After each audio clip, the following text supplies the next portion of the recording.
যে ডিমা হাছাওত ৯,০০০ বিঘা মাটি আদানী গ্ৰুপক চম্ভালিবলৈ দি দিয়া হৈছে, তাতে চিমেণ্ট ফেক্টৰী এষ্টাব্লিছ কৰিবৰ কাৰণে।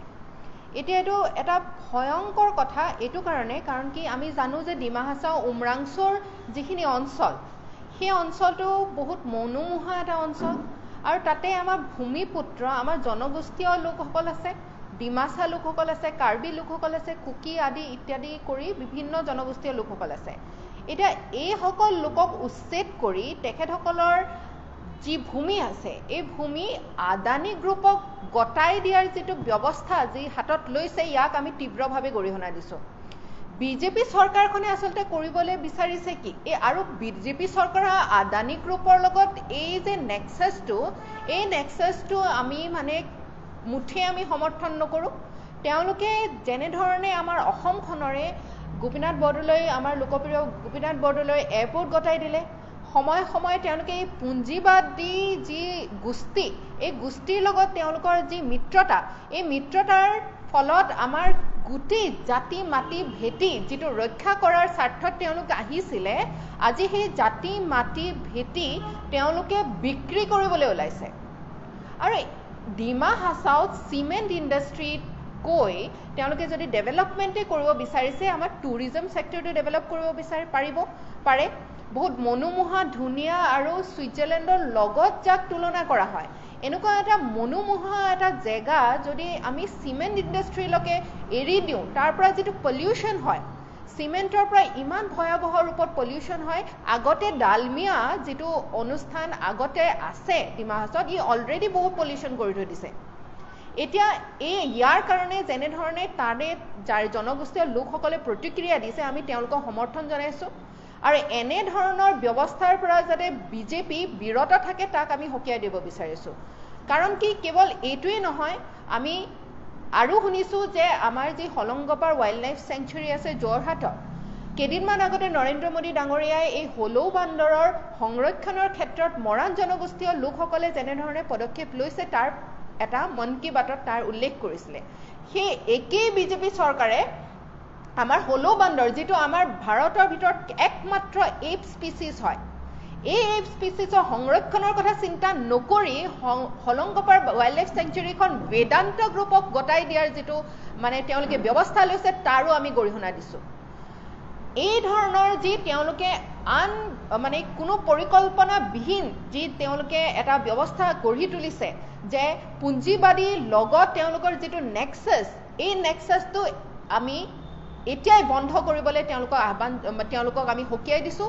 কাৰণ কি আমাৰ অসমখন বহুত সম্পদ সম্পন্ন, বহুত সম্পদ আমাৰ আছে, প্ৰাকৃতিক সম্পদেৰে আমি আজি বহুত চহকী, কিন্তু এনেধৰণৰ পুঞ্জীপতি যিবিলাক গোষ্ঠী আছে, এওঁলোকে আহি পেলাই আমাৰ এই সুন্দৰ প্ৰাকৃতিক যি মানে সম্পদসমূহ আছে, ইয়াক তেওঁলোকে বেয়া কৰিব ধৰিছে, ইয়াৰ সংৰক্ষণৰ ক্ষেত্ৰত এটা ডাঙৰ ভাবুকি আনি ধৰিছে।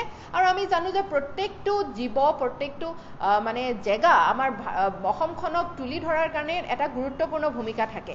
এই ক্ষেত্ৰত এই যিটো তেওঁলোকৰ স্বভাৱ আহি পৰিছে, ইয়াক আমি তীব্ৰভাৱে মানে গৰিহণা দিছোঁ।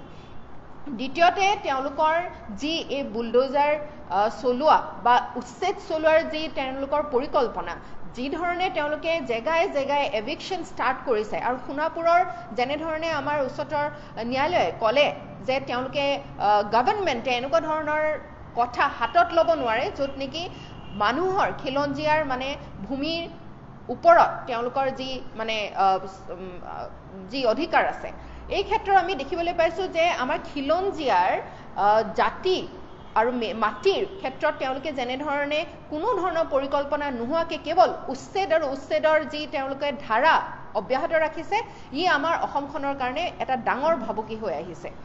সেইবাবে আমি আপোনালোকৰ সংবাদমেলৰ জৰিয়তে, এই সংবাদমেলৰ জৰিয়তে আমি এই কথা বুজাব বিচাৰিছোঁ, এই কথা ক'ব বিচাৰিছোঁ, ইয়াৰ তীব্ৰ গৰিহণা আমি দিব বিচাৰিছোঁ যে এনেধৰণৰ যি তেওঁলোকে ব্যৱস্থা হাতত লৈছে, ইয়াক আজিয়ে তেওঁলোকে ষ্টপ কৰক, আজিয়ে তাক মানে স্থগিত কৰক।